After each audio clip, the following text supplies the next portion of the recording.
Olá, meu nome é Giovana e sejam bem-vindos ao Pod Science, seu podcast oficial de ciências. No episódio de hoje, vamos falar sobre mudanças climáticas, aquecimento global e efeito estufa, além de diferentes visões sobre sistemas.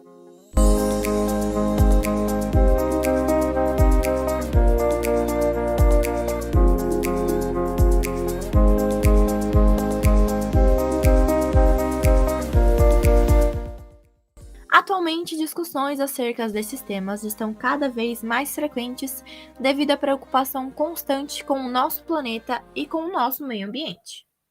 As mudanças climáticas, elas são mudanças e transformações que ocorrem a curto e a longo prazo no clima e na temperatura natural do nosso planeta.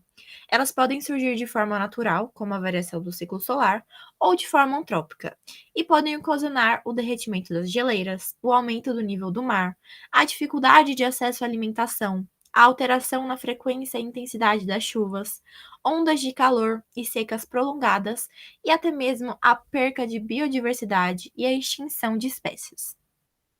Essas mudanças elas ocorrem por conta de diversos fatores, e entre eles o aquecimento global e o efeito estufa, conceitos que vamos ver agora. O aquecimento global, ele é o aumento da temperatura média, tanto da atmosfera quanto dos oceanos, enquanto o efeito estufa, ele é um fenômeno natural que é necessário para a vida na Terra, por ser responsável pelo ajuste da temperatura do planeta. O aquecimento global, ele é a intensificação do efeito estufa. Basicamente, o efeito estufa ele ocorre retendo o calor irradiado pelo Sol através dos gases presentes na atmosfera. Esses gases, eles recebem a radiação e determinam a quantidade de calor que eles irão emitir para a superfície terrestre. A outra parte da radiação que não é utilizada, ela sai da atmosfera e volta para o espaço, garantindo assim que o planeta ele consiga manter a sua temperatura média. Essa temperatura global média, ela é alterada e pode ser desequilibrada por processos naturais ou processos antrópicos. Os processos naturais, podem ser a mudança na órbita da Terra ou do Sol, a mudança na quantidade de energia que chega à superfície terrestre e a quantidade de energia que é refletida devido à presença de nuvens e de aerossóis, resultantes das queimadas.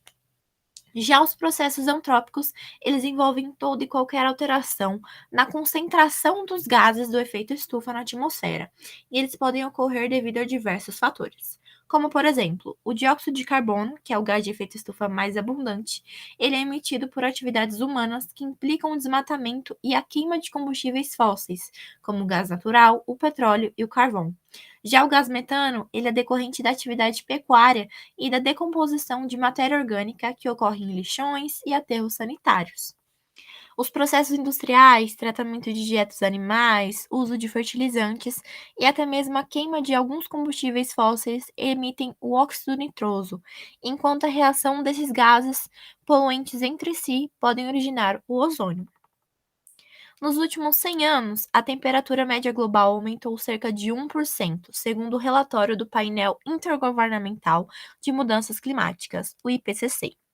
E apesar de alguns cientistas possuírem o argumento de que não deve-se atribuir ao homem a culpa pelo aquecimento global, dizendo que a Terra já possui períodos críticos de aquecimento de forma natural, é claro que a temperatura está subindo muito em um curto período de tempo.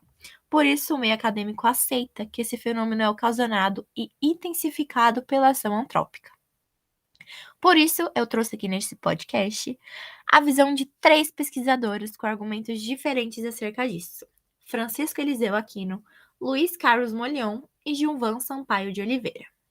Francisco é bacharel em Geografia pela Universidade Federal do Rio Grande do Sul. Ele possui mestrado em Sedimentação Glaciomarinha e Clima pelo Programa de Pós-Graduação em Geociências e doutorado com ênfase em mudanças climáticas entre a Antártica e o sul do Brasil.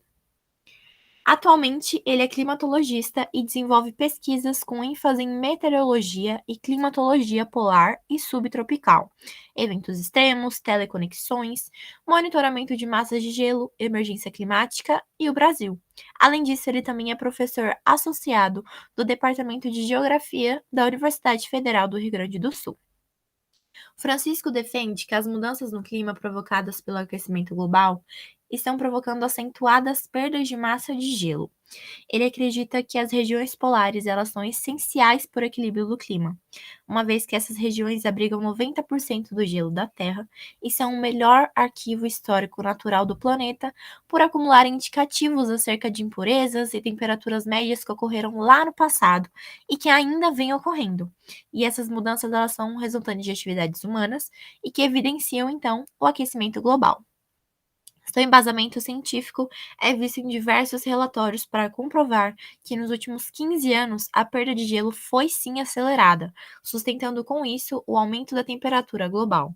Além disso, ele também faz projeções para o aumento da temperatura do planeta nos próximos 100 anos, de acordo com o decréscimo do gelo marinho.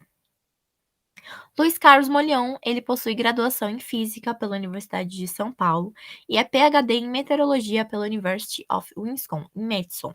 Ele também tem pós-doutorado em Hidrologia e é Fellow na Alemanha. Ele possui experiência na área de geociências, com ênfase em dinâmica de clima, atuando principalmente em variabilidade e mudanças climáticas no Nordeste do Brasil e na Amazônia. Ele também tem conhecimento em áreas correlatadas de energia renováveis, desenvolvimento regional e dessalinização de água. Em contrapartida de Francisco, Luiz acredita que o aquecimento global não deve ser atribuído à atividade humana, pois desde 1946 está tendo um aquecimento maior do que vemos atualmente, e nesse período não houve uma emissão de gases tão expressiva. Diz que a gente vive em um período de resfriamento desde 1998 e que o clima deve esfriar, pois o Sol produzirá menos energia. Ele critica os modelos de previsão meteorológicas, a mídia e o discurso do aquecimento global antropogênico, pois ele acredita que o aquecimento global é um fenômeno natural. Ele mostra vários gráficos defendendo mudanças cíclicas no clima global, com períodos quentes e frios alternando desde a década de 1920 e também apresenta falhas nos modelos de previsão meteorológicas.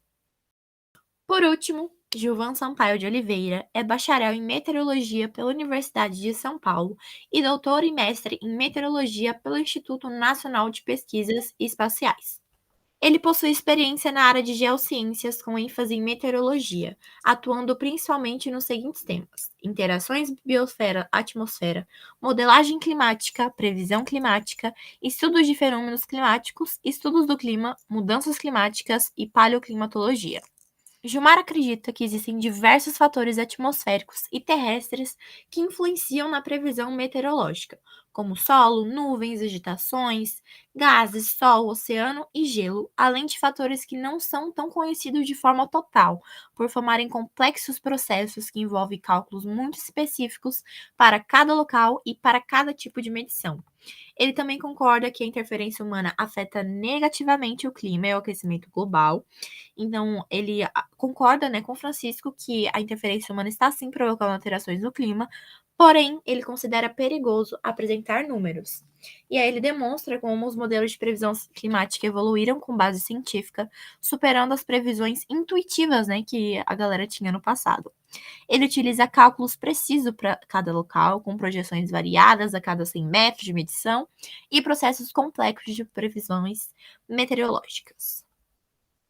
Então, apesar de tudo isso, é claro que medidas devem ser traçadas para evitar o aquecimento global e devem ser estabelecidas através de políticas públicas nacionais e internacionais que abordam atitudes como a redução da emissão de gases através do correto descarte de resíduos, da utilização de transporte público ou bicicletas para diminuir a emissão de CO2, além de diminuir o consumo de carne, reduzir a produção de lixo, implementar a compostagem e criar ou utilizar produtos biodegradáveis.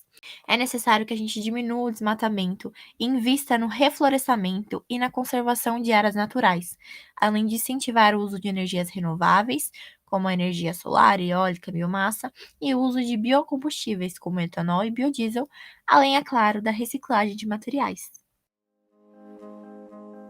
Para encerrar, quero saber de vocês: o homem é o real culpado pelo aquecimento global? Escrevam aqui nos comentários e até o próximo episódio.